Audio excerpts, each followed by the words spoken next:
അസ്സലാമു പുതിയൊരു വീഡിയോയിലേക്ക് എല്ലാവർക്കും സ്വാഗതം. ഞാൻ ഇന്ന് വന്നിരിക്കുന്നത് നമ്മുടെ കുടുംബത്തെക്കുറിച്ച് സംസാരിക്കാൻ വേണ്ടിയിട്ടാണ്. നമുക്കറിയാം, പണ്ടായിരുന്നുവെങ്കിൽ എല്ലാ കുടുംബത്തിലുള്ള അംഗങ്ങളും ഒരു വീട്ടിലായിരുന്നു. ഭക്ഷണത്തിന് കുറവുണ്ടെങ്കിലും വസ്ത്രങ്ങൾക്ക് കുറവുണ്ടെങ്കിലും അവിടെ സന്തോഷത്തിന് യാതൊരു കുറവും ഉണ്ടായിരുന്നില്ല. എല്ലാവരും കൂടി പാചകം ചെയ്യുന്നു, എല്ലാവരും കൂടി കഴിക്കുന്നു, എല്ലാവരും ഒരുമിച്ചിരിക്കുന്നു, വിശ്രമിക്കുന്നു, ഉറങ്ങുന്നു. എല്ലാവർക്കും സന്തോഷമായിരുന്നു. ഇപ്പോൾ അണുകുടുംബങ്ങളാണ്. ഒരു വീട്ടിൽ 3-4 ആൾക്കാർ മാത്രമേ കാണുള്ളൂ. അവിടെയും ഒരു മാതാവോ പിതാവോ ഉണ്ടെങ്കിൽ അത് വയസ്സായവരാണെങ്കിൽ ചിലപ്പോൾ അവർക്കത് ഭാരമാണല്ലേ. പലരും നമ്മൾ കണ്ടിട്ടുണ്ട്. അവരവരുടെ രക്ഷകർത്താക്കളെ അവർ അനാഥാലയത്തിൽ കൊണ്ടുവിടുന്നു. അവർ 3 പേരും അവരുടെ ഭാര്യ ഭർത്താവും മക്കളും മതി. മറ്റുള്ളവർ അവർക്കൊരു ബാധ്യതയാണെന്നൊരു രീതിയിലേക്ക് മാറുകയാണ്. അപ്പോൾ കുടുംബക്കാരെക്കുറിച്ച് നമ്മൾ പറയണോ? നമ്മളുടെ സഹോദരങ്ങൾ പോലും നമ്മൾക്ക് ശത്രുക്കളാകുന്ന കാലമാണ്.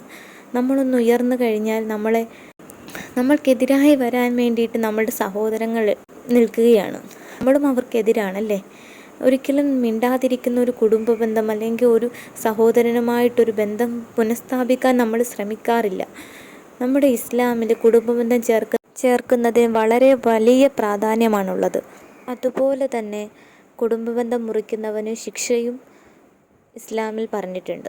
നമുക്കതെന്തൊക്കെയാണെന്ന് നോക്കാം. ഒരു കുടുംബബന്ധം ചേർക്കുന്നവനും അല്ലെങ്കിൽ കുടുംബബന്ധം മുറിക്കുന്നവന് കിട്ടുന്ന ശിക്ഷ, അല്ലെങ്കിൽ കുടുംബബന്ധം ചേർക്കുന്നവന് കിട്ടുന്ന പ്രതിഫലം എന്താണെന്ന് നമുക്ക് നോക്കാം. ഒരു കുടുംബബന്ധം മുറിക്കുന്നവൻ ഒരിക്കലും സ്വർഗത്തിൽ പ്രവേശിക്കുകയില്ല. അതുപോലെ തന്നെ ഇഹലോകത്തും പരലോകത്തും അവന് വേഗത്തിൽ ശിക്ഷ നടപ്പാക്കുന്നതാണ്. നമ്മളിപ്പോൾ അറിയാം, നമ്മൾ ദുനിയാവിൽ ജീവിക്കുമ്പോൾ നമ്മൾ ചിലപ്പോൾ പറയാറുണ്ട്, നമ്മൾ ചെയ്തതിൻ്റെ ഫലം നമുക്ക് ദുനിയാവിൽ വെച്ച് തന്നെ കിട്ടി എന്ന് പറയാറുണ്ടല്ലേ.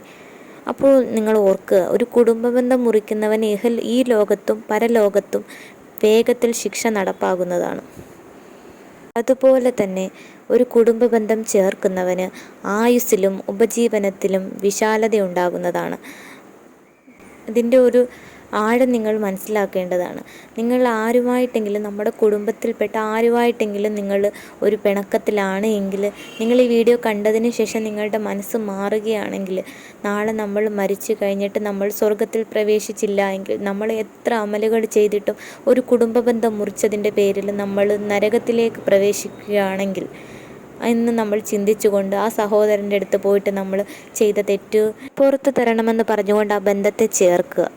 നിങ്ങൾക്ക് നല്ലത് വരും ഇൻഷാ അല്ലാഹ്.